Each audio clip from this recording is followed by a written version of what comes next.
Speaker, Professor Ali Pate. Please welcome him warmly. And if we have the intro, we can play it back, but yes. Scholar, teacher, philanthropist, Muhammad Ali Pate. Muhammad Ali Pate is a global leader in health policy and practice, a physician, scholar, teacher, philanthropist, politician, and a devoted family man. Dr. Pate currently holds the Julio Frank Endowed Professor Chair in the Practice of Public Health Leadership at the Harvard Chan School and the Co-Chair, Future of Health and Economic Resilience in Africa, FHERA, a multidisciplinary and multi-stakeholder platform fostering the emergence of a better future of health and economic resilience in Africa. Recently, he was announced as incoming CEO of Gavi, the Vaccine Alliance, starting in August 2023. He has also been elected as a member of the American Academy of Arts and Sciences. Dr. Pate had served a successful term as the Global Director, Health, Nutrition and Population Global Practice and Director of the Global Financing Facility at the World Bank Group in Washington, D.C. During this period, Nigeria benefited from the World Bank's $150 billion commitment fund to mitigate the social and economic impact of the COVID-19 pandemic. Between 2011 to 2013, Dr. Pate served as the Minister of State for Health, member of the National Economic Management and the Implementation You can have a copy if we have your email address. We'll send it to you, but I'm sure that my brother will melt if we continue. Yes. Your Excellencies, the Chairman of the Governors Forum and all the leaders of the Nigeria Governors Forum, the outgoing governors that are here, as well as the continuing governors and incoming governors, development partners, ladies and gentlemen, good evening. I asked Auntie Moji to just cut this short because I was getting a bit embarrassed to be seeing myself sort of projected in that way. I have to say that all that we did it together with many leaders who are here, who were catalytic, from Governor Saraki, who actually was instrumental to my coming back to Nigeria in 2008, and to so many others who've actually done the work, including those who are not here. So I really feel I can take the credit, but there are many others, and many of you are here. So really want to make that point. So let me also express best wishes to all your excellencies for the next phase of your leadership journeys as executive governors in your states, whether those re-elected or the new governors that are coming. And on behalf of a very grateful people, I'd also like to thank all those outgoing governors and former governors for your service to this country over the last several years. The exercise of leadership in the ways that you are now positioned is no easy task, but it's probably one of the most significant lifetime opportunities that you have to make great difference in society. Amidst all the pomp and glamour, there is a reality out there for which you now have the responsibility to shape in a positive direction in your respective states. There are high expectations from your citizens, from the voters, the party, and your families and friends.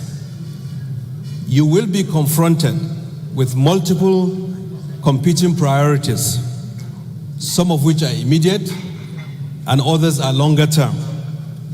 You will be faced with choices of your immediate policy and implementation teams, for example, and how to manage stakeholders and appropriate losses in the changes that you will make in terms of who gets and who loses.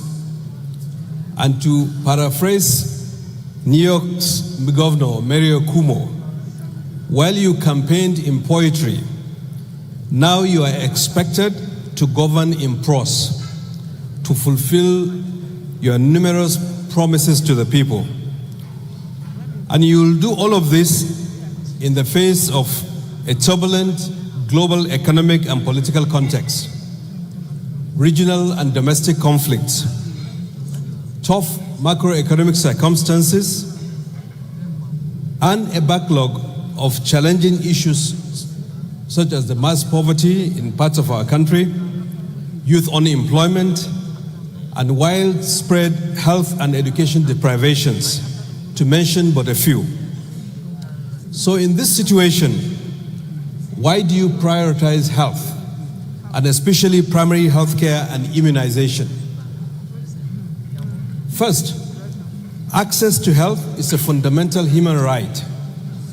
Every one of your citizens deserves to survive and thrive, free of preventable diseases, and to have access to basic health care when in need. That is the first item. The second reason is that health is fundamental to building the gray matter infrastructure and accumulation of human capital.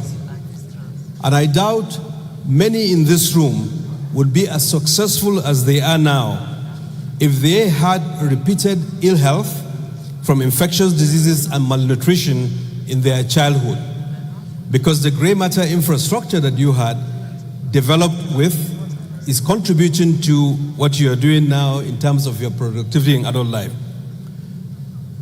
From maternal health during gestation to birth, early childhood, and the transitions through school years and adulthood, good health and nutrition ensures that gray matter or the brain is well developed and individual human capital is accumulated to be successful adults and to contribute to society. And third, and related to the above, investing in health, especially vaccination, not only saves lives, but improves educational attainment, learning outcomes, lifetime income for the individual, social mobility, and by extending financial risk protection, reduces poverty from health spending by families. Those who are reached by vaccinations can also be reached by other essential services.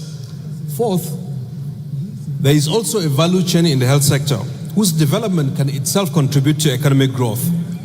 So health is not only a byproduct of economic development, rather it is a key driver for inclusive economic development. Fifth, investing in health is linked closely with national and economic security, as we saw a disease outbreak, or even previous outbreaks like Ebola, and most recently COVID-19, where health crisis engulfed the world and led to the massive economic contraction, the fallout of which we are still experiencing. And finally, because health matters affect everyone, it offers you as politicians an important avenue to re-establish the compact between the state and its citizens, to gain trust of the people and to earn political capital. Your people will be happier. So primary healthcare and immunization present some of the best buys for public spending. For every naira you spend on immunization, there's at least 26 naira in value that is generated. This is on solid evidence. In addition to saving lives and also reducing the suffering among your population, for every mother who has access to quality antenatal care and self-delivery, you are investing in the next generation through their infants and enabling a mother to live and to nurture her child, just as we have heard from my brother, Dr. Faisal. But how do you signal prioritization of health in your agenda? I argue that beyond just supportive speeches, you will signal the importance of health in your agendas by ensuring competent individuals with the right values are in your health teams. You can also signal that by articulating clear policy directions in health and the results to be expected and how you will measure that. We're witnessing one of the outcomes of that. For example, you may make tangible and measurable goals like saving 100,000 lives, for instance, over time from preventable causes of diseases and death. And on the basis of that, make your choices in terms of prioritizing the primary healthcare approach as your path, as foundational to what you are trying to do for your health policy. This will mean access to quality basic healthcare services such as immunizations, leaving no one behind, stamping out disease outbreaks when they occur, improving community health works, as Dr. Faisal mentioned, and engaging community and traditional leaders and women's groups in terms of expanding the demand space. It will follow then that your governments signal the prioritization by also allocating budgets efficiently and also releasing the resources as at when you do, including your co-financing obligations to the various global health initiatives. But primary healthcare approach does not mean cheap healthcare for the poor. It needs to be invested upon. And well-functioning and staffed hospitals and diagnostic facilities also fit within an integrated health system with the primary healthcare approach at its foundation. In the face of fiscal constraints, reducing leakages and wastage of resources can also expand your constrained fiscal spaces. Beyond allocating budget and releasing resources, your visible presence and voice gives direction and signals to all leaders in your society and your states and the people in the state that you care about health of women, children, adolescents, the elderly, and wider population. For your external partners, they are all here to support you, as we have heard from many of them today. Whether it's the UN agencies like WHO, UNICEF, or the World Bank, or global health initiatives like Gavi, the Global Fund, and foundations like the Bill and Melinda Gates Foundation, or bilateral entities like the United Kingdom's government, USAID, and others, government of Japan, they are all here to support you. But you must own and lead the efforts.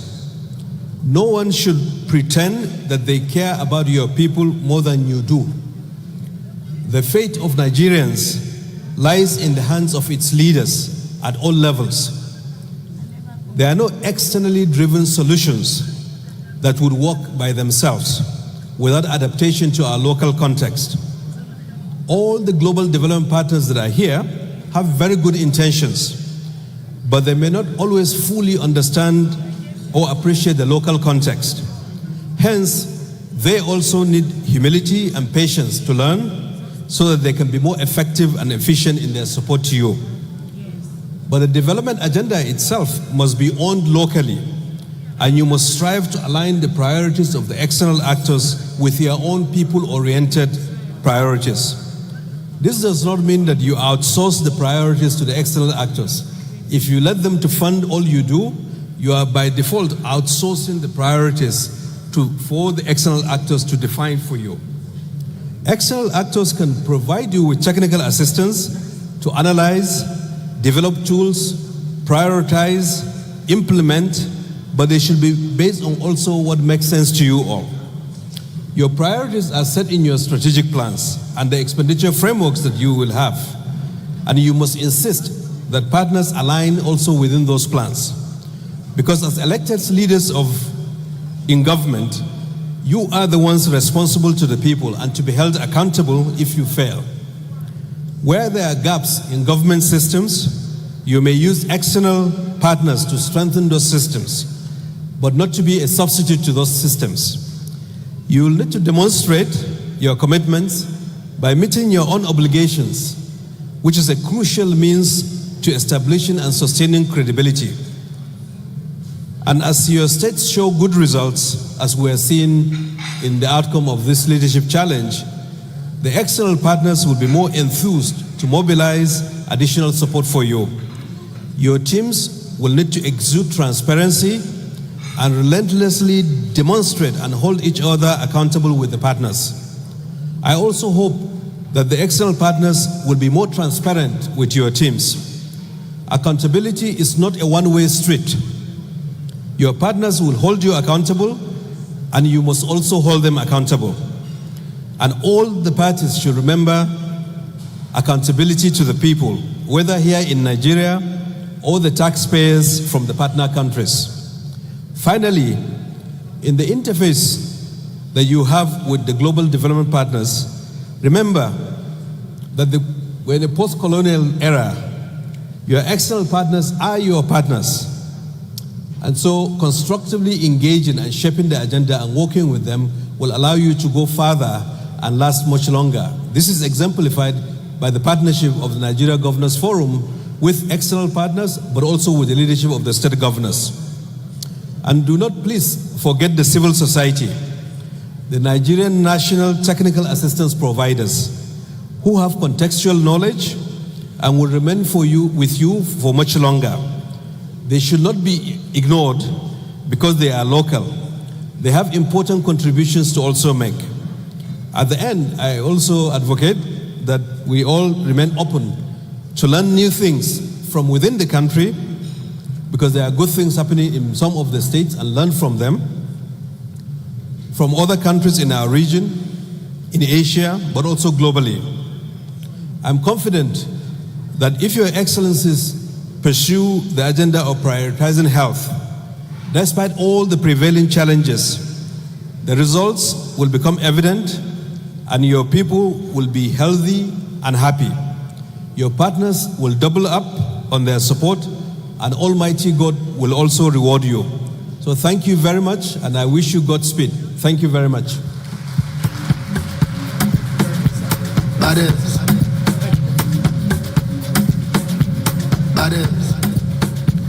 Thank you very much, sir. We sincerely appreciate you. I see the clap is still coming. Can we add a little more for him, Your Excellencies, distinguished ladies and gentlemen? We will go for dinner now, but just two things before I'll let you know how we'll go. First is that I'd like to appreciate all our partners, everyone that have partnered